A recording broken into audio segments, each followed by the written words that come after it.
Good morning, students. I am Dr. Ravinder Singh, Assistant Professor Chemistry, Pandit NRS Government College, Rohtak. Today, we will discuss about the organic chemistry chapter, structure and the bonding. First of all, we want to know about the chemical bond. आप सभी जानते हैं chemical bond के बारे में। तो इसकी definition क्या बनेगी केमिकल बॉन्ड की? केमिकल बॉन्ड एक ऐसी फोर्स ऑफ अट्रैक्शन है जो कॉन्स्टिट्यूएंट पार्टिकल्स, चाहे वो एटम हो चाहे वो आयंस हो, उनको आपस में बाइंड अप कर देती है। तो ऐसी फोर्स ऑफ अट्रैक्शन को आप क्या कहते हैं? Chemical bond. नेक्स्ट पॉइंट हमारा ये आ जाता है यहाँ पे कि जो केमिकल बॉन्ड है वो बनता ही क्यों है? जितने भी एटम्स हैं या आयंस हैं वो आपस में एक दूसरे से बाइंड अप क्यों होते हैं? तो इसका रीजन ये बन जाता है कि आप सभी जानते हैं कि everything in the universe want to get stabilise. हर चीज यूनिवर्स में स्टेबलाइज होना चाहती है। और फिर जब भी एटम आपस में एक दूसरे के साथ बाइंड करते हैं तो उस बाइंडिंग के दौरान हमेशा ही एनर्जी रिलीज होती है और एनर्जी रिलीज होने से स्टेबिलिटी इंक्रीज हो जाती है। तो और सेकंड वे क्या बन जाता है कि जो एटम है आपस में क्यों बाइंड अप करते हैं? हर एटम ये चाहता है कि हमारी जो पीरियोडिक टेबल है उसके अंदर ग्रुप नंबर 18 है जो सबसे ज्यादा स्टेबल है। हर एलिमेंट चाहता है कि मैं ग्रुप नंबर 18 जैसा क्या हो जाऊं? स्टेबल हो जाऊं। Means helium, neon, argon, krypton, xenon, radon, इन जैसी इलेक्ट्रॉनिक कॉन्बिनेशन में अचीव कर लूं। हर एटम यही चाहता है। और ऐसा करने के लिए हर एटम क्या करता है? ग्रुप 18 जैसा होने के लिए वो क्या कर सकता है? या तो वो शेयरिंग ऑफ इलेक्ट्रॉन करेगा दूसरे एटम के साथ, या फिर वो गेन और लॉस ऑफ इलेक्ट्रॉन भी कर सकता है आपस में। तो अगर वो शेयरिंग करे तो कैसे करेगा? जैसे अभी आप इस एग्जांपल में देखें, हाइड्रोजन एटम है, उसकी इलेक्ट्रॉनिक कॉन्फिगरेशन है 1s1, उसके पास एक अनपेड इलेक्ट्रॉन है। तो एक H एटम दूसरे H एटम के साथ आपके इलेक्ट्रॉन की क्या कर लेता? बोलो शेयरिंग। इक्वल शेयरिंग की है, यहाँ पे म्यूचुअल शेयरिंग की है। और ऐसे बनने वाले बॉन्ड तो आपने देखा कि किस तरह से कोवलेंट बॉन्ड बन गया। नेक्स्ट एग्जांपल अगर हम देखें, जैसे हमने बताया सेम और एटम डिफरेंट भी हो सकते हैं। नेक्स्ट हमने एक H और Cl के बीच देखो शेयरिंग की है। H के पास भी एक अनपेड इलेक्ट्रॉन है, Cl के पास देखें तो उसकी इलेक्ट्रॉनिक कॉन्फिगरेशन के बेसिस पे आप देख पा रहे हैं कि क्लोरीन के पास भी वैलेंस शेल में एक ही अनपेड इलेक्ट्रॉन है। तो Cl अपना एक अनपेड इलेक्ट्रॉन और H अपना एक अनपेड इलेक्ट्रॉन लेके आपस में म्यूचुअल शेयरिंग कर लेते हैं और फिर वो क्या हो जाते हैं? स्टेबलाइज, ग्रुप 18 जैसे। जब H अपना एक अनपेड इलेक्ट्रॉन शेयर करता है Cl के साथ तो H के इलेक्ट्रॉन तो 2 हो गए।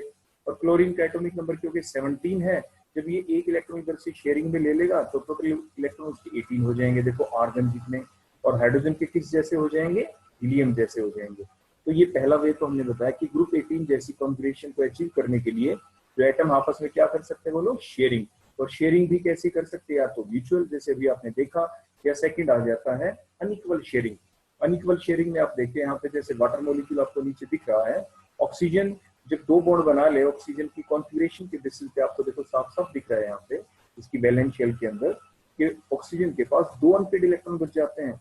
और जो ये 2 अनपेड इलेक्ट्रॉन है इनके द्वारा तो ऑक्सीजन ने देखो H के साथ क्या बना लिए? 2 कोवलेंट बॉन्ड बना लिए म्यूचुअल शेयरिंग के द्वारा।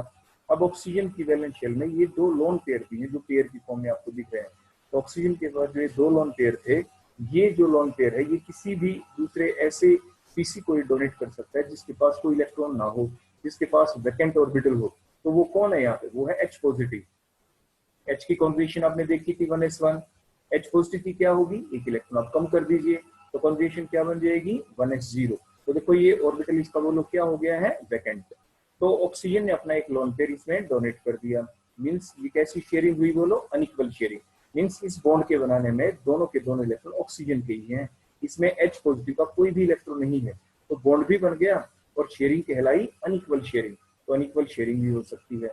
और नेक्स्ट वे क्या आ सकता है ग्रुप 18 जैसा होने के लिए? गेन और लॉस ऑफ द इलेक्ट्रॉन। जैसे आपको यहाँ पे दिख रहा है सोडियम का जो एटॉमिक नंबर है वो 11 होता है। अगर सोडियम अपना एक इलेक्ट्रॉन लॉस कर दे तो उसके पास कितने इलेक्ट्रॉन बच जाएंगे? 10। मीन्स वो नियोन जैसा हो जाएगा। क्लोरीन जिसका एटॉमिक नंबर 17 है, वो जो सोडियम ने इलेक्ट्रॉन लॉस किया वो क्लोरीन ले लेगा तो क्लोरीन के कितने हो जाएंगे? 18। तो आर्गन जैसे हो जाएंगे। लेकिन इस प्रोसेस के वे में क्या हो जाएगा कि जो सोडियम है उसके ऊपर पॉजिटिव चार्ज आ जाएगा और Cl के ऊपर स्लाइट नेगेटिव। अब इस पॉजिटिव और नेगेटिव आयन के बीच में जो रिएक्शन हो गई इसी को क्या कहते हैं? आपको आयनिक बॉन्ड। तो ये बॉन्ड कैसे बना? Ionic bond, transference of electron from one atom to another atom. तो ओवरऑल हमने क्या देखा? केमिकल बॉन्ड क्या है? एक ऐसी फोर्स ऑफ अट्रैक्शन है जो एटम्स को, आयंस को आपस में बाइंड अप करके रखती है। और बाइंड अप क्यों करके रखती है? वो क्यों बाइंड अप होना चाहते हैं atom? To acquire the group 18 like configuration, और एनर्जी भी रिलीज हो जाती है और उनको स्टेबिलिटी मिल जाती है। तो ग्रुप 18 जैसी कॉन्फिगरेशन अचीव करने के लिए एटम क्या करते हैं, या तो वो शेयरिंग ऑफ इलेक्ट्रॉन्स करते हैं, म्यूचुअल शेयरिंग या अनइक्वल शेयरिंग, या वो गेन और लॉस ऑफ इलेक्ट्रॉन भी कर सकते हैं। नेक्स्ट अब हम देखेंगे अगली इंटरेक्शन जिसका नाम है इंटरमोलिकुलर फोर्सेस। तो इंटरमोलिकुलर फोर्सेस जो अभी हमने ये डिफरेंट टाइप्स ऑफ जो बॉन्ड पढ़े थे, कौन कौन से बॉन्ड थे आपके covalent bond, coordinate bond, ionic bond, एक मेटेलिक बॉन्ड भी होते हैं। अगर आप उन सभी को छोड़ दें, उन फोर्सेस को छोड़ने के बाद आपके जो एटम और मॉलिक्यूल्स के बीच कौन सी अट्रैक्टिव या रिपल्सिव फोर्सेस हो सकती हैं, आप ऐसी फोर्सेस को क्या कहते हैं, इंटरमोलिकुलर फोर्सेस। क्या कहेंगे आप उन्हें, intermolecular forces. So the attractive or the repulsive forces in between the atoms or the molecules, except covalent bond, coordinate bond, ionic bond, or the metallic bond. और जो ये आपके इंटरमोलिकुलर फोर्सेस होते हैं, हम वंडरवाल फोर्सेस भी कहते हैं। तो नेक्स्ट हम देखेंगे कि ये जो वंडरवाल फोर्सेस है ये कितने टाइप की हो सकती है। तो फर्स्ट टाइप अगर हम देखें वंडरवाल फोर्सेस की, तो वो आपकी डिस्पर्शन फोर्सेस। लेकिन हम आपको ये बता दें, आमतौर पे जब भी आप रीजनिंग टाइप के काफी सारे क्वेश्चन पढ़ेंगे तो उसमें हम डिस्पर्शन फोर्सेस वर्ड यूज ना करके हम वंडरवाल फोर्सेस ही आमतौर पे यूज करेंगे। तो फर्स्ट टाइप आ गई वंडरवाल फोर्सेस की, वो है डिस्पर्शन फोर्सेस। तो डिस्पर्शन फोर्सेस कौन होती हैं, आपने देखा होगा ग्रुप 18 तो जैसे सबसे स्टेबल है, तो आपने देखा ग्रुप 18 के जो एलिमेंट हैं वो तो कोई बॉन्ड ही नहीं बना सकते क्योंकि उनकी तो फुलफिल्ड स्टेबल कॉन्फिगरेशन होती है। तो जो ग्रुप 18 एलिमेंट, जैसे हमने यहाँ पे ये एटम दिखा रखा है, यहाँ पे बीच में न्यूक्लियस है, बाहर ये जो सर्कल हमने दिखाई इसके अंदर सिमेट्रिकल इलेक्ट्रॉन क्लाउड होगा। देखो यूनिफॉर्मिटी से हमने सर्कुलर फॉर्म में दिखा रखा है। तो ये दो एटम है जब एक दूसरे से फार अपार्ट होते हैं, मान लीजिए ग्रुप 18 के ही है ये, कि आपस में देखो कोई भी बॉन्ड नहीं बनाएंगे, लेकिन अभी तो एक दूसरे से काफी दूर है ये। When these two atom approaches each other, इस सेकंड डायग्राम में देखिए, जब एक दूसरे के पास आते हैं तो क्या होगा, जो वो मूवेबल इलेक्ट्रॉन है, जो एटम जो न्यूक्लियस के चारों तरफ जो इलेक्ट्रॉन मूव करते रहते हैं, एक एटम के जो इलेक्ट्रॉन है दूसरे एटम के इलेक्ट्रॉन्स को क्या करते हैं, बोलो रिपेल। देखो ये इलेक्ट्रॉन इधर आ गए, जिसकी वजह से इस एटम के अंदर एक डाइपोल बन गया। देखो इधर वाला जो हिस्सा है लेफ्ट साइड में, ये तो पॉजिटिव पार्ट है, और इधर वाला पार्ट कैसा होगा, बोलो नेगेटिव पार्ट। तो डाइपोल बन गया। तो ये डाइपोल इन दो एटम के एक दूसरे के पास आने की वजह से बना है। तो ऐसे डाइपोल जो किसी की वजह से बने, आप उसे कहते हैं इंड्यूस्ड डाइपोल। तो यहाँ पे दोनों एटम के अंदर एक दूसरे की वजह से बोलो क्या बन गया है, डाइपोल बन गया, उसे इंड्यूस्ड डाइपोल कहेंगे। अब ये इंड्यूस्ड डाइपोल डाइपोल के बीच बोलो क्या हो गई, आपकी अट्रैक्शन हो जाएगी। यहाँ पे कि एक एटम के अंदर तो ये नेगेटिव पार्ट है इसके, और दूसरे एटम का जो पॉजिटिव पार्ट है उसके बीच में बोलो क्या हो गई, ये अट्रैक्शन हो गई। So this weak induced dipole force of attraction in between these isolated atom is called dispersion forces. और ये इसकी जो डिस्कवरी की थी, सबसे पहले इसको जो प्रपोज किया था इस टाइप ऑफ फोर्सेस को, वो कौन था, वो था फ्रिज लंदन। इसलिए इन फोर्सेस को आप लंदन फोर्सेस के नाम से भी पुकारते हैं। ये फोर्स बहुत ही वीक होती है। मान लीजिए आपके हाथ के ऊपर आपने चौक रख दिया, आपने देखो चौक रखा उठाया, चौक रखा उठाया, आराम से उठ गया ना। तो चौक के और आपके हैंड के बीच में जो फोर्स ऑफ अट्रैक्शन है वो कोई और नहीं, वो यही है, वीक इंड्यूस्ड डाइपोल अट्रैक्शन, जिसे आप डिस्पर्शन फोर्सेस भी कहते हैं। Means it is a very very weak bond and it can be exist in between the every molecules. इन्हीं भी दो मॉलिक्यूल्स के बीच में ये फोर्स होती ही है। और ये जो फोर्सेस होती है ये डिस्टेंस के इनवर्सली प्रोपोर्शनल होती है 6 पावर डिस्टेंस के साथ। तो जो ये आपकी डिस्पर्शन फोर्सेस होती है क्या होती है, inversely proportional to the 6 power of the distance between these two interacting atoms, इनके बीच में जो डिस्टेंस है। नेक्स्ट अब हम देखना चाहेंगे कि जो आपका अभी आपने पढ़ा डिस्पर्शन फोर्सेस, हमने बताया था इसको आमतौर पर हम वंडरवाल फोर्स के नाम से पुकारते हैं, क्योंकि इसी की टाइप है कि किस पे डिपेंड करती है। जो वंडरवाल फोर्स ऑफ जो अट्रैक्शन है, नीचे हम इस एग्जांपल में आप देख पा रहे हैं, अगर एटम का साइज छोटा होगा तो इसमें जो इंड्यूस्ड डाइपोल बनेंगे तो वो बड़े ही स्मॉल साइज के बनेंगे, स्मॉल पॉजिटिव चार्ज और स्मॉल नेगेटिव चार्ज के साथ। तो इसलिए आपकी जो अट्रैक्शन होगी कैसी होगी, बोलो वीक वंडरवाल फोर्स अट्रैक्शन होगी। अगर आप किसी भी ग्रुप में काम करते हैं तो साइज क्या होता है, बोलो इंक्रीज। और साइज इंक्रीज होने की वजह से जो ये पार्ट है, जो ये पोर्शन है, जो ये आधा पोर्शन हाफ पोर्शन किसी भी एटम का क्या होगा, जो पॉजिटिव पार्ट हो जाता है, दूसरा पार्ट क्या हो जाता है, नेगेटिव पार्ट। तो साइज बढ़ गया, तो साइज बढ़ने की वजह से जो वंडरवाल फोर्स है वो इंक्रीज हो जाता है। वंडरवाल फोर्स ऑफ एक्शन का जो मैग्नीट्यूड है वो किस पे डिपेंड किया, वो डिपेंड करता है साइज के ऊपर। तो more the size, more the surface area of the atom, more will be the magnitude of van der Waals force of attraction। उतना ही ज्यादा क्या होगा, मैग्नीट्यूड होगा फोर्स ऑफ अट्रैक्शन का। अब हम एग्जांपल ले लेते हैं इसका ग्रुप नंबर 18 के अंदर। तो ग्रुप नंबर 18 में आप देखें तो जैसे आप डाउन द ग्रुप जा रहे हैं, हीलियम, नियोन, आर्गन, प्लूटोन, जीनोन के पास देखो जैसे आप पहुंचे तो साइज देखो इंक्रीज हो गया। तो on moving down the group 18 elements the size increase, means the surface area increases, and thus the magnitude of the van der Waals force of attraction also increases, वो बढ़ जाता है। तो इसके बेसिस के ऊपर हम कुछ क्वेश्चनों के जवाब भी दे सकते हैं। जैसे आपसे कोई ये पूछे कि हीलियम गैस को हम इजीली लिक्विड में कन्वर्ट कर सकते हैं या नियोन या जिनोन, इसको हम इजीली कन्वर्ट कर सकते हैं। तो क्योंकि हीलियम और हीलियम के बीच पहले फोर्स ऑफ अट्रैक्शन बहुत ही कम होती है, अगर हम इसको लिक्विड में कन्वर्ट करना चाहते हैं तो उनके बीच में फोर्स ऑफ अट्रैक्शन ज्यादा बनानी पड़ेगी। और लेकिन जिनोन के अंदर तो पहले से ही हाई सरफेस एरिया की वजह से मोर मैग्नीट्यूड ऑफ वंडरवाल फोर्स है, ज्यादा फोर्स ऑफ अट्रैक्शन है, तो अगर हम बाहर से कम प्रेशर लगाएंगे तो इजीली कन्वर्ट हो जाएगी। तो जैसे हम चाहते हैं तो magnitude of van der Waals force increase होने की वजह से इज है तो आसानी से कन्वर्ट होने की वो भी आपकी इंक्रीज हो जाती है। तो ईज ऑफ लिक्विफिकेशन इंक्रीजेस। तो एक ग्रुप 18 के ऊपर ये क्वेश्चन आपसे पूछा जा सकता है। तो और इसके साथ साथ कि किसका बॉइलिंग पॉइंट कम है, आपने देखा बॉइलिंग पॉइंट होता है कि ये जो दो एटम के बीच में जो फोर्स ऑफ अट्रैक्शन है, ये फोर्स ऑफ अट्रैक्शन ब्रेक हो जाए और ये एटम फार अपार्ट हो जाए, एक दूसरे से दूर हो जाए और उनके बीच कोई भी अट्रैक्शन ना रहे, तो जो हीट हम देते हैं तो वो उसका फिर क्या बन जाता है, बॉइलिंग पॉइंट। अगर हम ज्यादा हीट देनी पड़ी तो उसका बॉइलिंग पॉइंट ज्यादा होगा, कम हीट देनी पड़ेगी तो उसका बॉइलिंग पॉइंट कम होगा। तो आपने क्या देखा कि ग्रुप नंबर 18 के अंदर जब हम डाउन द ग्रुप जाते हैं तो साइज इंक्रीज हो गया, जो मैग्नीट्यूड है वंडरवाल फोर्स का वो भी इंक्रीज हो गया, इसलिए more heat is required to break the attraction. तो the amount of heat required to break the attraction also increase. तो इसलिए जो अमाउंट सबसे ज्यादा हो जाएगा।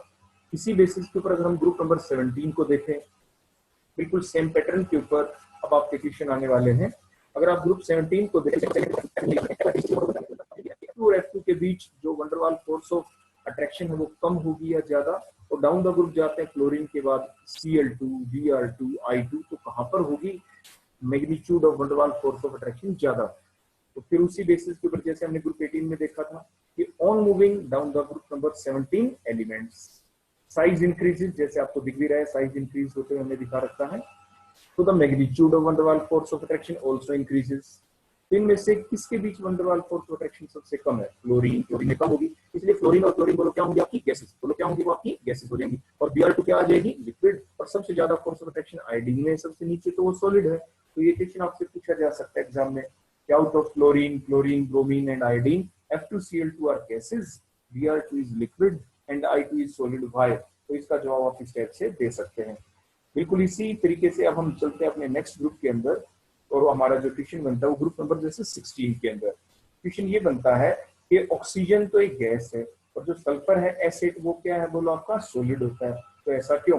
तो आप क्या देख पाएंगे कि on moving down the group 16 उसी टाइप से जो O2 का साइज तो देखो छोटा है, आपको दिख रहा है, एसिड देखो इसका साइज तो बड़ा है, तो O2 के बीच जो मैग्नीट्यूड होगा फोर्स ऑफ अट्रैक्शन का, वंडरवाल फोर्स ऑफ अट्रैक्शन का, वो तो कम हो जाएगा, वीक वंडरवाल फोर्स है। और एसिड के बीच मैग्नीट्यूड क्या होगा, वंडरवाल फोर्स ऑफ अट्रैक्शन का ज्यादा हो जाएगा। तो इसलिए जहाँ पे weak van der Waals force of attraction हो तो उसकी गैस हो जाएगी, और जहाँ पे strong van der Waals force of attraction हो इंक्रीजेस। सो O2 इज बोलो क्या हो गई आपकी gas, and acid is a solid. बिल्कुल इसी पैटर्न के ऊपर अगर हम नेक्स्ट देखते हैं आपके ग्रुप नंबर 15 के अंदर, तो ग्रुप नंबर 15 में अगर हम देखेंगे, देखो यहाँ पे ये ग्रुप नंबर 18 लिखा गया गलती से, ग्रुप 15 है यहाँ पे। तो अगर हम ग्रुप नंबर 15 में देखेंगे तो उसी टाइप से सबसे पहले कौन है, N2।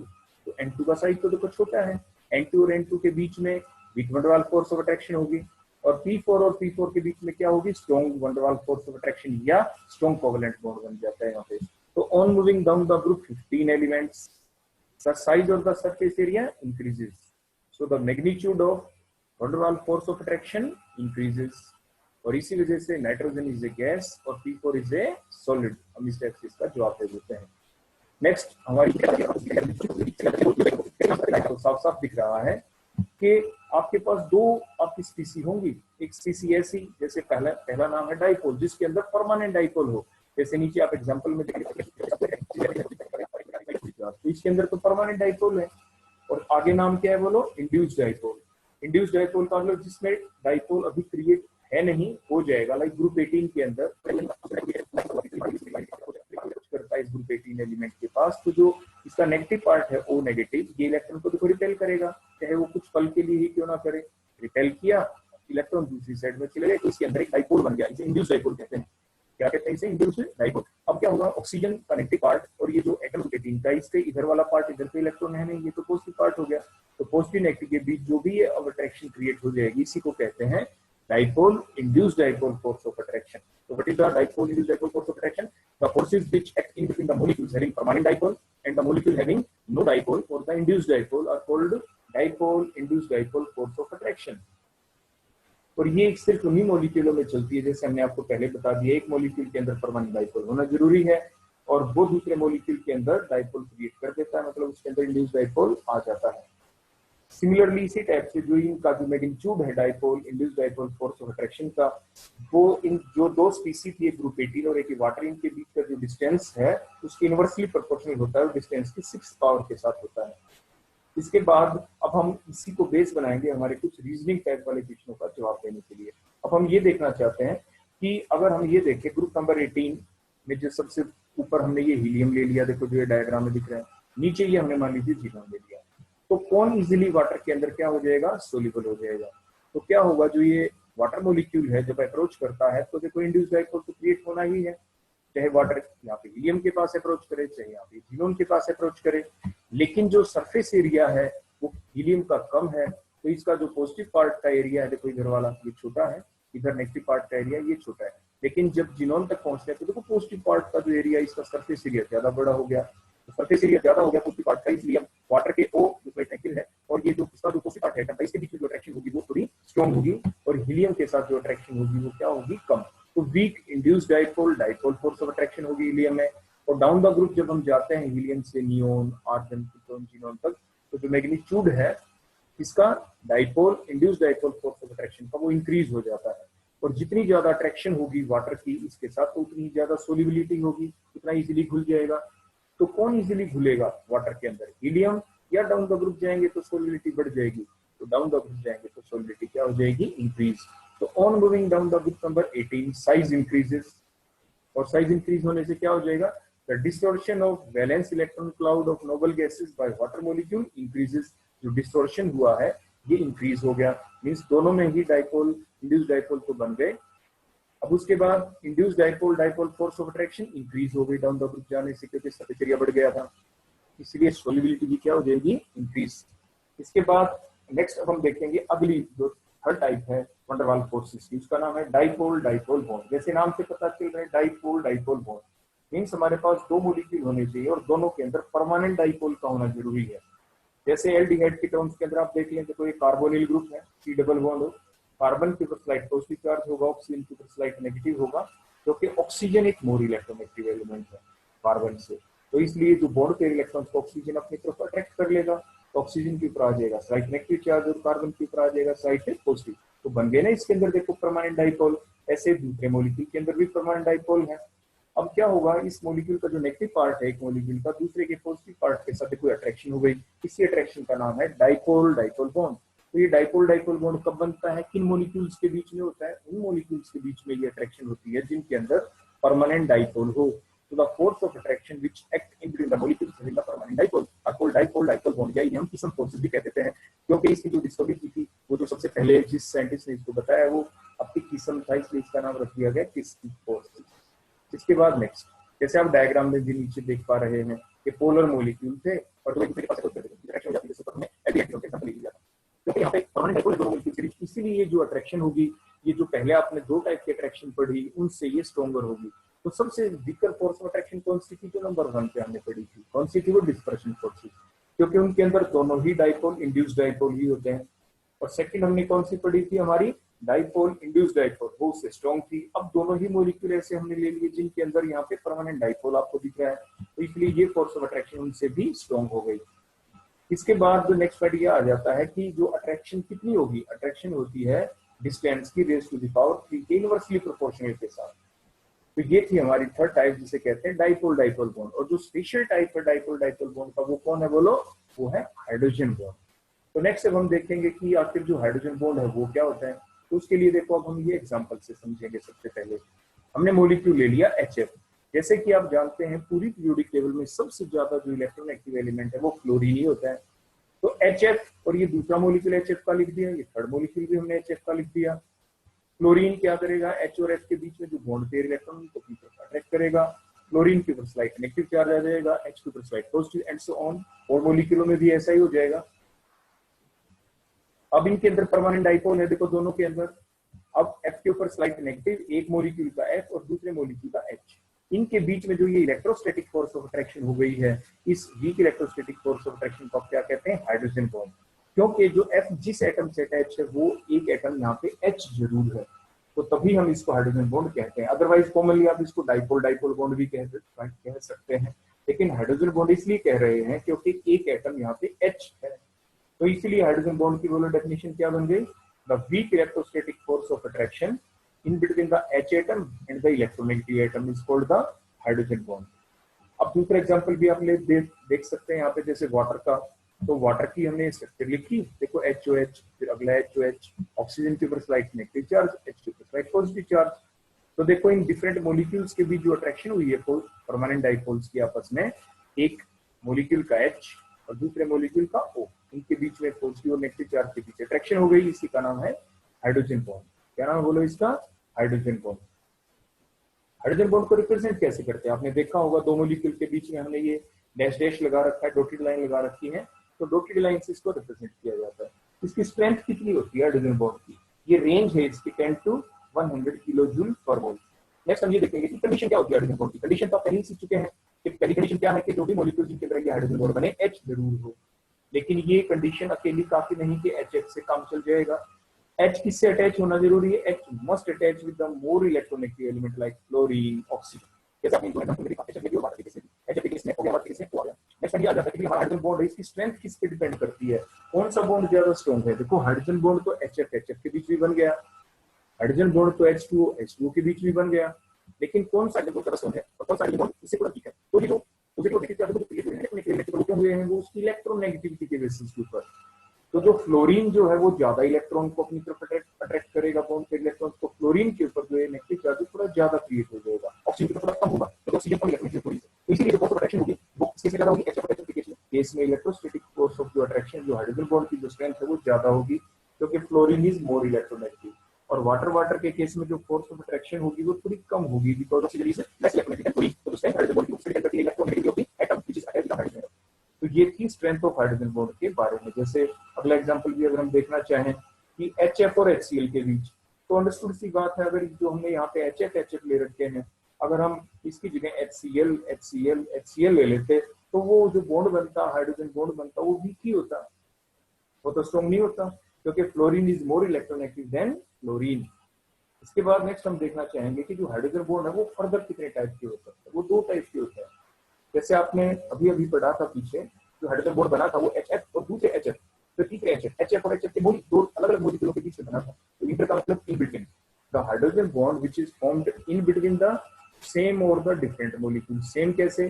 जैसे आपने यहाँ पे अभी पढ़ा और फिर आप देख पा रहे हैं HF और HF, वो HF सेम मॉलिक्यूल। अगर एक एग्जांपल और देखो, ये आपने क्या बोला, H2O कौन होता है? अल्कोहल होता है, और ये HOH क्या होता है? बोलो, ये वाटर होता है। तो यहाँ पे भी देखो हाइड्रोजन बॉन्ड बन गया, लेकिन यहाँ पे बना दो अलग अलग मॉलिक्यूल्स के बीच। ROH कौन होते हैं? बोलिए HR, अगर हम R लिख देते हैं तो ये अल्कोहल बन जाते हैं, और HOH ये वाटर है। तो जो अल्कोहल है वाटर में क्यों सोल्यूबल होती है? ये क्वेश्चन भी काफी बार आ जाता है, due to the formation of the hydrogen bond. जैसे हाइड्रोजन बॉन्ड बन गया यहाँ पे, तो ये इंटरमोलिकुलर हाइड्रोजन बॉन्ड है। सेकंड टाइप आ जाती है जिसे कहते हैं इंट्रामोलिकुलर हाइड्रोजन बॉन्ड। इंट्रा का मतलब होता है इन बिटवीन, इंट्रा का मतलब क्या होता है? In between. इंटर का मतलब होता है इन बिटवीन, और इंट्रा का मतलब होता है with in the same molecule. देखो जैसे यहाँ पे एक ही मॉलिक्यूल है सैलिसिलिक एसिड जो आपको दिख रहा है यहाँ पे इसी एक ही मॉलिक्यूल के अंदर जो ये दो ग्रुप लगे हुए हैं, एक तो कार्बोक्सिलिक एसिड COOH और दूसरा आपको लिखा हुआ दिख रहा है OH। देखो साथ साथ लिखते हैं, मतलब ऑर्थो पोजीशन पे है, तो हाइड्रोजन बॉन्ड गया, लेकिन हाइड्रोजन की कंडीशन अभी तो हाइड्रोजन बॉन्ड बना। हाइड्रोजन बॉन्ड की क्या थी कंडीशन? कि एक तो H होना जरूरी है, देखो OH में देखो H आ गया, और दूसरे मॉलिक्यूल के अंदर देखो O आ गया था। तो अब ये इनके बीच में क्या हो गई? O के ऊपर स्लाइट नेगेटिव चार्ज होगा, H के ऊपर क्या हुआ? Slight positive. अब इनके बीच भी हाइड्रोजन बॉन्ड बन गया, लेकिन ये हाइड्रोजन बॉन्ड इसी एक ही मॉलिक्यूल के अंदर ही अंदर बना है, इसको कहते हैं इंट्रामोलिकुलर हाइड्रोजन बॉन्ड। तो the hydrogen bond which is found with in the same molecule is called, बोलो क्या? Intramolecular hydrogen bond. क्या कहते हैं उसे? इंट्रामोलिकुलर हाइड्रोजन बॉन्ड कहते हैं। यहाँ पे गलती से इंटर लिखा गया, देखो यहाँ पे इज कॉल्ड के आगे, तो ये इंट्रा है यहाँ पे। अब इसकी कंडीशन क्या थी वो तो आप पहले ही देख चुके हैं। कंडीशन क्या थी कि आपके पास दो ग्रुप हों, जैसे बेंजीन रिंग के ऊपर दो ग्रुप हो, दो ग्रुप कहाँ पे होने चाहिए? एक दूसरे के रिस्पेक्ट में ऑर्थो पोजीशन के ऊपर अटैच होने चाहिए। मॉलिक्यूल आपका प्लेनर होना चाहिए, क्योंकि अगर मॉलिक्यूल प्लेनर नहीं होगा तो ये जो दो ग्रुप थे COH और ये OH ग्रुप जो हमने लगा रखे थे, क्या पता ये एक दूसरे के 90 डिग्री पे हो जाए, फिर तो इनके बीच में हाइड्रोजन बॉन्ड ही नहीं बन पाएगा। तो मॉलिक्यूल प्लेनर है तो ये जो दो ग्रुप हैं आपस में एक दूसरे के सेम प्लेन में होंगे, एक दूसरे के नजदीक पहुंच पाएंगे और हाइड्रोजन बॉन्ड बन पाएगा। तो ये थी कंडीशन इंट्रामोलिकुलर हाइड्रोजन बॉन्ड की। और आमतौर पर क्या देखा जाता है, जब ये इंट्रामोलिकुलर हाइड्रोजन बॉन्ड बने तो उसकी स्ट्रेंथ कितनी है, तो वो डिपेंड करता है कि जो ये स्ट्रक्चर बनी है कितने मेंबर्ड रिंग साइक्लिक स्ट्रक्चर बन गई। तो आप देख पा रहे हैं यहाँ पे सैलिसिलिक एसिड के अंदर जो स्ट्रक्चर बनी, देखो 6 मेंबर्ड रिंग स्ट्रक्चर है, हेक्सागन दिख रहा है ना आपको बना हुआ, तो 6 मेंबर्ड रिंग स्ट्रक्चर बनी है यहाँ पर, वो सबसे ज्यादा स्टेबल होती है। इसके बाद नेक्स्ट अगर हम देखना चाहें आगे तो कुछ क्वेश्चन आएंगे हमारे, जितनी भी आपने इंटरमोलिकुलर फोर्सेज अभी तक पढ़ी, कौन कौन सी पढ़ी थी बोलो आपने? सबसे पहली टाइप की आपने पढ़ी थी वंडर वाल फोर्स में डिस्पर्शन फोर्स, ने बताया डिस्पर्शन फोर्सेस की बजाय आप वंडर वाल फोर्स की यूज करेंगे। उसके बाद नेक्स्ट क्या थी, डाइपोल डाइपोल बॉन्ड, फिर क्या पढ़ा हमने? डाइपोल डाइपोल बॉन्ड, उसका स्पेशल एग्जांपल था हमारा क्या था? Hydrogen bond. तो अब हमारे कुछ क्वेश्चंस आएंगे और ये हमारे एग्जामिनेशन पॉइंट ऑफ व्यू से काफी इंपॉर्टेंट है। जैसे पहला क्वेश्चन आपने सुना है, देखा है सभी ने कि H2O तो लिक्विड होता है और H2S इज ए गैस, वो गैस होती है, तो ऐसा क्यों? तो आप डायग्राम में देख पा रहे हैं कि जो वाटर है H2O, इनके बीच में तो हाइड्रोजन बॉन्ड यहाँ पे बन गया। क्यों बन गया? क्योंकि जो ऑक्सीजन है वो मोर इलेक्ट्रोनेगेटिव है, जिसकी वजह से ऑक्सीजन तो सल्फर होता है, सल्फर का साइज बड़ा हो गया, उसकी इलेक्ट्रोनेगेटिविटी कम हो गई, इसलिए वो इतना ज्यादा यहाँ पे पॉजिटिव और नेगेटिव चार्ज क्रिएट नहीं हो पाएगा और इनके बीच में हाइड्रोजन बॉन्ड अदरवाइज आप इसको डिस्पर्शन फोर्स भी कह सकते हैं, लेकिन आमतौर पे हम वंडर वाल फोर्स ही लिख के चलेंगे। तो आपने क्या देखा है यहाँ पे? Due to the small size and high electronegativity of oxygen atom in H2O than sulphur atom in H2S, उसकी वजह से क्या हो जाएगा? The hydrogen bond can be formed in between the H2 molecule and not in between the H2S molecule। तो कैसे bond बनेंगे? And there will be the only weak van der Waals forces of attraction in between the H2S molecule। So H2 is a liquid और H2S is a gas। क्योंकि force of attraction के basis पे तो हम कहते हैं किसी भी सब्सटेंस को कि वो सॉलिड है, लिक्विड है या गैस है। अगर डिफरेंट मॉलिक्यूल्स के बीच में बहुत ही वीक अट्रैक्शन है तो वो गैस है, अट्रैक्शन थोड़ी ज्यादा हो गई तो लिक्विड हो गया, और भी ज्यादा अट्रैक्शन हो जाए तो वो सॉलिड हो जाता है। तो क्योंकि क्वेश्चन में पहले से गिवन था कि H2O तो लिक्विड है और H2S गैस है, इतना तो पहले से बता दिया। तो हमें सिर्फ क्या बताना था, क्या एक्सप्लेन करना था? फोर्स ऑफ अट्रैक्शन का, कि H2O लिक्विड है तो उसमें हमें कोई strong force of attraction explain करनी थी, H2S क्योंकि गैस है तो उसके अंदर हमें weak force of attraction create करनी थी, एक्सप्लेन करनी थी, वो हम यहाँ पे एक्सप्लेन कर पाए कि H2S2O के बीच में आपके स्ट्रॉन्ग हाइड्रोजन बॉन्ड बनेगा और H2S के बीच में weak van der Waals force of attraction होगी। अब अगला क्वेश्चन देखो, साथ के साथ मेन हेडिंग में आपको दिख रहा है, हमें ये भी प्रूव करना है कि जो वाटर है उसका बॉइलिंग पॉइंट ज्यादा होता है और H2S का बॉइलिंग पॉइंट क्या होता है? कम होता है। बॉइलिंग का मतलब आप सभी जानते हैं कि अगर हम इस H2O और H2O मॉलिक्यूल को एक दूसरे से दूर कर दें और दूर करने के लिए कितनी हीट देनी पड़ी, उसके बेसिस पे ही हम कहते हैं कि बॉइलिंग पॉइंट कम होगा या ज्यादा। क्योंकि यहाँ पे स्ट्रॉन्ग हाइड्रोजन बॉन्ड है वाटर के केस में, तो अब हम आगे देखो हमने क्या लिखा, and thus the more heat is required to break the strong hydrogen bond than to break the weak van der Waals bond. इसीलिए बॉइलिंग पॉइंट बोलो वाटर का क्या हो गया? हायर हो गया, H2S हो गया। क्लियर इतना? देखो इसी बेसिस के ऊपर हमारा अगले ग्रुप का बिल्कुल ऐसा ही क्वेश्चन आएगा। देखो HF is a liquid and HCl is a gas, ऐसा क्यों?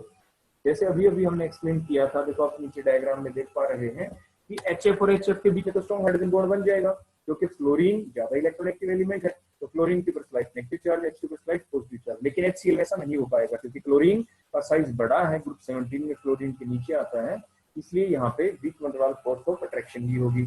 तो बिल्कुल उसी बेसिस पे हमारा जवाब, due to the small size and high electronegativity of chlorine then fluorine क्या हो जाएगा उससे? There will be the strong hydrogen bond in between the HF molecules and the weak van der Waals force of attraction in between the HCl molecule. So HF is a liquid and HCl is a gas. हो गया clear इसका जवाब? इसी type से अगला question, अब इनके बीच हमें देखना पड़ेगा कि बॉइलिंग पॉइंट किसका कम है किसका ज्यादा। तो जैसे हमने पहले बताया था, जिसके बीच में स्ट्रॉन्ग फोर्स ऑफ अट्रैक्शन है, उन अट्रैक्शन को तोड़ने के लिए हमें HF को दूर करना है एक दूसरे से, क्योंकि बॉयल करना है। तो किसमें ज्यादा हीट देनी पड़ेगी हमें बताओ? हमें सबसे ज्यादा हीट देनी पड़ेगी HF और HF के बीच में जो स्ट्रॉन्ग हाइड्रोजन बॉन्ड है उसको ब्रेक करने के लिए, than to break the weak van der Waals force of attraction. तो अब क्या हो जाएगा? and thus the more heat is required to break the strong hydrogen bond than to break the weak van der Waals bond.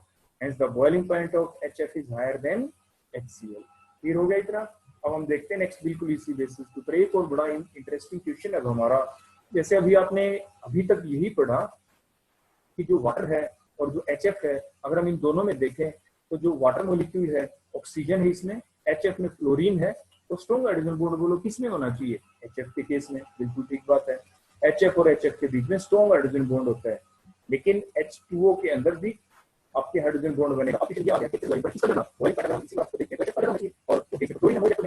Water का कम होना चाहिए, लेकिन ऐसा नहीं है, बॉइलिंग पॉइंट वाटर का ज्यादा है HF से, तो ऐसा क्यों? अब ये हमारा नेक्स्ट क्वेश्चन बन गया। So why the boiling point of H2O is higher than HF in spite of the high electronegativity of fluorine than the oxygen? तो ऐसा क्यों है? तो देखो बड़े ध्यान से देखो, जो HF है ना, एक HF देखो जिसमें हमने ये सर्कल लगा रखा है, एक HF मॉलिक्यूल ज्यादा से ज्यादा सिर्फ 2 ही हाइड्रोजन बॉन्ड बना सकता है। एक हाइड्रोजन बॉन्ड अपने राइट में बना दिया, एक लेफ्ट में, फिर 2 हाइड्रोजन बॉन्ड बनाए। अब आप ये कहेंगे कि वाटर कितने बनाता है? एक H2, देखो जो सर्कल हमने लगा रखा है इसमें OH, देखो जो हमने लिख रखा है, तो O एक साइड वाले बॉन्ड को देखते हैं OH, देखो इस बॉन्ड पे ऑक्सीजन के ऊपर स्लाइड नेगेटिव चार्ज, H के ऊपर स्लाइड पॉजिटिव चार्ज। अब दूसरे बॉन्ड को देखते हैं, इस बॉन्ड की वजह से भी ऑक्सीजन के ऊपर फिर स्लाइड नेगेटिव चार्ज आ गया और फिर H पे स्लाइड पॉजिटिव। तो ऑक्सीजन के ऊपर बोलो कितनी बार स्लाइड नेगेटिव चार्ज आया? 2 बार। तो एक स्लाइड नेगेटिव चार्ज की वजह से इधर देखो ये एक वाटर मॉलिक्यूल के साथ हाइड्रोजन बॉन्ड बनाएगा, दूसरे स्लाइड नेगेटिव चार्ज की वजह से दूसरे वाटर मॉलिक्यूल के साथ हाइड्रोजन बॉन्ड बनाएगा, और इधर जो H है इसी वाटर के एक हाइड्रोजन बॉन्ड ये बनाएंगे, दूसरा H है वो भी हाइड्रोजन बॉन्ड बनाएगा। तो ओवरऑल आपने क्या देखा, एक वाटर मॉलिक्यूल कितने हाइड्रोजन बॉन्ड बना सकता है? बोलो 4। एक वाटर मॉलिक्यूल कितने वाटर मॉलिक्यूलों के साथ अटैच रहता है? बोलो 4 के साथ। हमने ये मान लिया कि ये जो वाटर के केस में हाइड्रोजन बॉन्ड थोड़े वीक है। मान लीजिए यहाँ पे इस बॉन्ड की स्ट्रेंथ मान लीजिए 100 जूल होती, तो 100 जूल इधर और 100 जूल इधर, और 200 जूल हीट देनी पड़ती इस HF को फ्री करने के लिए, क्योंकि बॉइलिंग का मतलब तो फ्री करना ही होता है फोर्स ऑफ अट्रैक्शन को बिल्कुल ब्रेक करके। तो मान लीजिए ये 100 जूल है और मान लीजिए ये 80 जूल थी, लेकिन 84 जा, क्योंकि 4 हाइड्रोजन बॉन्ड तोड़ने पड़ेंगे, और 4 हाइड्रोजन बॉन्ड तोड़ेंगे तभी तो ये बीच वाला वाटर मॉलिक्यूल फ्री होगा, गैसेस फॉर्म में जाएगा, तभी तो हम कहेंगे कि वो बॉयल हो गया। तो बोलो किसमें ज्यादा हीट देनी पड़ी? वाटर के केस में ही। और जबकि यहाँ पे वीक हाइड्रोजन बॉन्ड था, हमने 80 जूल मान के भी हम चले थे अभी, और HF के केस में हमने 100 जूल भी हीट मान ली थी कि एक हाइड्रोजन बॉन्ड को तोड़ने के लिए 100 जूल हीट देनी पड़ेगी इस HF को फ्री करने के लिए।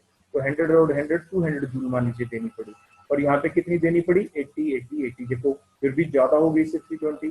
तो बोलो रीजन क्या हुआ कि एक वाटर मॉलिक्यूल 4 हाइड्रोजन बॉन्ड बनाता है, जबकि एक HF मॉलिक्यूल सिर्फ 2 हाइड्रोजन बॉन्ड बनाता है। इसीलिए 4 हाइड्रोजन बॉन्ड को तोड़ने के लिए हमें ज्यादा हीट देनी पड़ेगी than to break down the 2 hydrogen bond in HF। तो अब देखो यही हमारा जवाब बन गया कि 1 H2O molecule can form 4 hydrogen bonds, but 1 HF molecule can form how many bonds? 2 hydrogen bonds. Clear हो गया इतना? इसीलिए बोलो more heat is required to break 4 hydrogen bonds in water than to break only the 2 hydrogen bond in HF. Hence the boiling point of H2O is higher than बोलो क्या हो गया? HF। तो ये बहुत इंपॉर्टेंट क्वेश्चन होता है, आप इसको अच्छे से याद जरूर कर लेना। नेक्स्ट क्वेश्चन, अब ये 2 मॉलिक्यूल आपके सामने हैं, देखो बेंजीन रिंग के ऊपर OH लग जाए तो फिनोल है, ऑर्थो पोजीशन के ऊपर NO2 है तो ऑर्थो नाइट्रोफिनोल हो गया। नीचे वाले एग्जांपल में देखें बेंजीन पे OH तो फिनोल है, पैरा पे NO2 लग गया तो पैरा नाइट्रोफिनोल है। अब क्वेश्चन ये है कि किसका बॉइलिंग पॉइंट कम है और किसका ज्यादा। अगर हम पैरा वाले में देखें तो मॉलिक्यूल देखो ऐसे लीनियरली होंगे, और इसमें क्या होगा? इंटरमोलिक्यूलर हाइड्रोजन बॉन्ड बन जाएंगे, क्योंकि एक मॉलिक्यूल का OH और दूसरे मॉलिक्यूल का NO2, इनके बीच में ही हाइड्रोजन बॉन्ड बनेगा। देखो एक ही मॉलिक्यूल के OH और NO2 के बीच में तो हाइड्रोजन बॉन्ड नहीं बन सकता, क्योंकि एक दूसरे से काफी दूर है, ये तो पैरा पोजीशन के ऊपर है। तो हाइड्रोजन बॉन्ड किन के बीच बना? OH का एक और NO2 दूसरे का, तो इसलिए इनके इस बॉन्ड को कहते हैं इंटरमोलिक्यूलर हाइड्रोजन बॉन्ड बन गया। यहाँ पे देखो एक जो मॉलिक्यूल है और जो दूसरा मॉलिक्यूल है, इनके बीच में हाइड्रोजन बॉन्ड बन ही नहीं सकता, हाइड्रोजन बॉन्ड तो OH और NO2 के आपस में ही बन गया बीच बीच में। तो इन 2 मॉलिक्यूल के बीच में कैसा बॉन्ड बनेगा? वो जो किसी 2 मॉलिक्यूल के बीच बन सकता है। कौन सा बॉन्ड होता है? बोलो वो होता है weak van der Waals bond. तो आपने क्या देखा, जो पैरा नाइट्रोफिनोल के जो मॉलिक्यूल उनके बीच में तो स्ट्रॉन्ग हाइड्रोजन बॉन्ड है, और जो ऑर्थो नाइट्रोफिनोल के मॉलिक्यूल्स हैं इनके बीच में क्या है? बोलो weak van der Waals force of attraction है। तो देखो हम जवाब क्या लिखेंगे। आमतौर पे जो गलती करते हैं बच्चे, वो क्या करते हैं कि वो पहली लाइन तो ठीक लिख देते हैं कि there occurs the strong intermolecular hydrogen bonding in para nitrophenol, जैसे नीचे आपको लिखा। आगे लिख देते हैं while there is a intramolecular hydrogen bonding.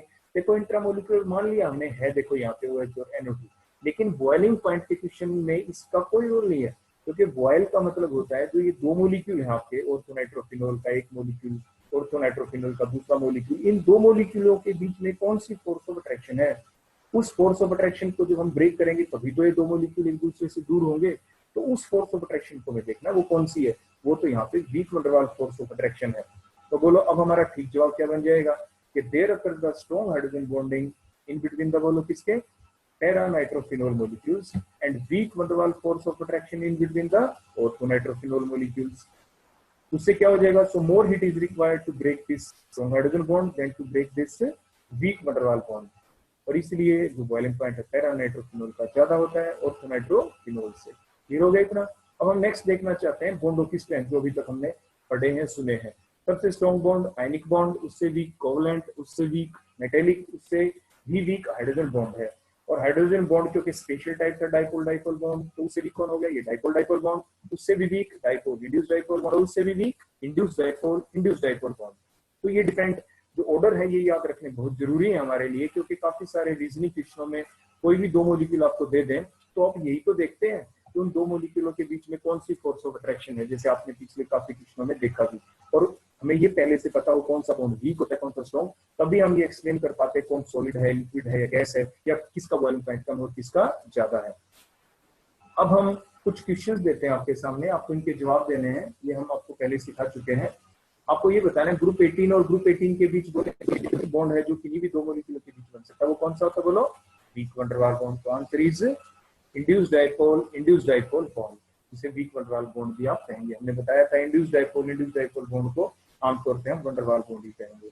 Next O2 के बीच कौन सा बॉन्ड बनेगा, और CO2 के बीच, तो O2 एक गैस है, तो O2 के बीच भी यही बॉन्ड होगा, बोलो कौन सा, इंड्यूस्ड डाइपोल बॉन्ड। पीछे हमने पढ़ा भी था why O2 is a gas, S8 is a solid। Next हमारा क्वेश्चन ग्रुप 18 और वाटर, हमने पीछे पढ़ा था क्वेश्चन कि why the group 18 element are soluble in water। तो वाटर के अंदर तो देखो परमानेंट डाइपोल होता है और ग्रुप 18 के अंदर वो डाइपोल इंड्यूस करता है, तो बोलो कौन सा नाम बन गया, बिल्कुल सही। देखो जैसे डायग्राम में आपको यहाँ पे दिखाई दिया, वाटर के अंदर परमानेंट डाइपोल है, ग्रुप 18 के अंदर ये इंड्यूस डाइपोल बना है, जो वाटर ग्रुप 18 के पास अटैच करता है, मतलब क्या बना, इंड्यूस डाइपोल बॉन्ड। वाटर के बीच ये भी आपने पढ़ा था, देखो H2 और H2 के बीच में कौन से बॉन्ड बनते हैं, स्ट्रॉन्ग हाइड्रोजन बॉन्ड, क्योंकि कंडीशन क्या थी, H एटम का होना जरूरी है, और H किससे अटैच हो, मोर इलेक्ट्रोनेगेटिव एटम से, लाइक क्लोरीन, ऑक्सीजन। डाइपोल क्या हुआ इसका, हाइड्रोजन बॉन्ड, H नेक्स्ट आ गया हमारा NaCl और वाटर के बीच कौन सा बॉन्ड बनेगा। देखो NaCl सोल्ट जो है, शुरू में जो हमने आपको बताया था, सोल्ट में Na पॉजिटिव और Cl नेगेटिव, इसको वाटर में डाल दिया, देखो क्या होगा, तो जो Cl नेगेटिव है यानी तो किसके साथ एक्टिव है, तो Cl नेगेटिव है इसके साथ नहीं, वाटर के साथ, तो वाटर में तो क्या परमानेंट डाइपोल है। तो Cl नेगेटिव क्या है, ये Na पॉजिटिव क्या है, ये आयन है, तो Cl नेगेटिव की अट्रैक्शन वाटर के पॉजिटिव के साथ होगी। ऐसे Na पॉजिटिव के अगर हम इसके लेफ्ट साइड में जो वाटर दिखा देते तो ये किसके साथ अट्रैक्शन करता है, Na पॉजिटिव, वाटर के नेगेटिव पार्ट के साथ, जो ऑक्सीजन है उसके साथ। तो कौन सा बॉन्ड बना, वाटर के अंदर डाइपोल है और ये आयन है, तो नेम इज आयन डाइपोल। तो इस टाइप से ये डिफरेंट क्वेश्चन आपसे पूछे जा सकते हैं। तो ये था हमारा आज का टॉपिक, जिसमें हमने डिफरेंट इंटरमोलिकुलर फोर्सेस के बारे में पढ़ा, उनकी क्या क्या टाइप है, उनसे रिलेटेड कितनी टाइप के आपके क्वेश्चन बन सकते हैं वो आपने देखे। और उन ये जो छोटे छोटे क्वेश्चन है, ऐसे आपको और भी बहुत सारे क्वेश्चन बनते हैं इन्हीं आपके टाइप्स के बेसिस के ऊपर।